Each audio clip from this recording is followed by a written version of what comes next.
কষ্ট এটা আমাদের জীবনে পার্মানেন্ট না, এটা সাময়িক। আমাদের জীবনে দুঃখ বেশি না আনন্দ বেশি, সুখ বেশি না কষ্ট বেশি? এজন্য আল্লাহ বললেন খবরদার, মুমিন কখনো হেরে যায় না, মুমিনের হারাবার কিছু নাই। মুমিনের জীবনে যদি আনন্দ আসে মুমিন শুকরিয়া করে, শুকরিয়া করলে সওয়াব আছে না নাই? আর মুমিনের জীবনে যদি দুঃখ আসে মুমিন সবর করে, ধৈর্য ধরে, ধৈর্যেও সওয়াব আছে না নাই? তাহলে আমাদের সব দিক দিয়েই চলা, আনন্দের দিনগুলাতে শুকরিয়া করব আর দুঃখের দিনগুলাতে ধৈর্য ধরবো, দুইটার মধ্যে সওয়াব আছে না নাই? এজন্য বিশ্বনবী বললেন আজাবান লি আমরিল মুমিন, মুমিনের বিষয়টা খুবই আশ্চর্যের। ফাইন আসাবাতহু সাররাউন শাকারা, মুমিন যদি আনন্দে থাকে সে শুকরিয়া করে, শুকরিয়া করলে লাভ আছে না নাই? ওয়াইন আসাবাতহু দাররাউন সাবারা, আর দুঃখে পড়লে সে সবর করে, ধৈর্য ধরে, ধৈর্য ধরলে সওয়াব আছে না নাই? তার মানে আমাদের হারাবার কিছু আছে।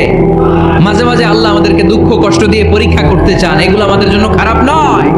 এই দুঃখ কষ্ট বিপদ আমাদের কোমরকে সোজা করে, আমাদের পায়ের মাটিকে শক্ত করে, চিল্লায় বলেন ঠিক না? প্রতিকূল পরিবেশে কিভাবে বাঁচতে হয় এই দুঃখ কষ্ট আমাদেরকে শিখায়। এজন্য মুমিন বান্দার বৈশিষ্ট্য হচ্ছে দুঃখ কষ্ট বেদনা জ্বালা এগুলোতে সে আপসেট হয় না, সে হাল ছেড়ে দেয় না, সে ভরসা রাখে একজনের উপর, চিল্লায় বলতে হবে তিনি কে? কারণ মুমিন জানে রাত্রি যত গভীর হয় অন্ধকার তমানিসা ভেদ করে সুবহে সাদিক হয়। মুমিন জানে গর্ভবতী নারীর পেটের ব্যথা যেই দিন বাড়তে থাকে ওই দিনই নতুন মেহমান আগমনের সময় ঘনাতে থাকে।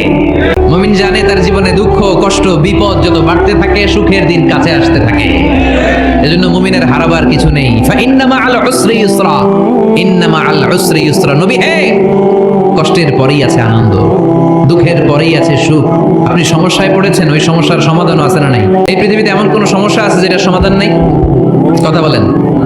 সমস্যা তৈরি করেছে কে? আবার সমাধানও দিয়েছে কে? Allah doesn't create a lock without its key. Allah কখনো চাবি না বানাইয়া ওইটার তালা বানায় নাই। কথা কন। তালাও যেহেতু আছে ওই তালার চাবিও বানিয়েছে কে?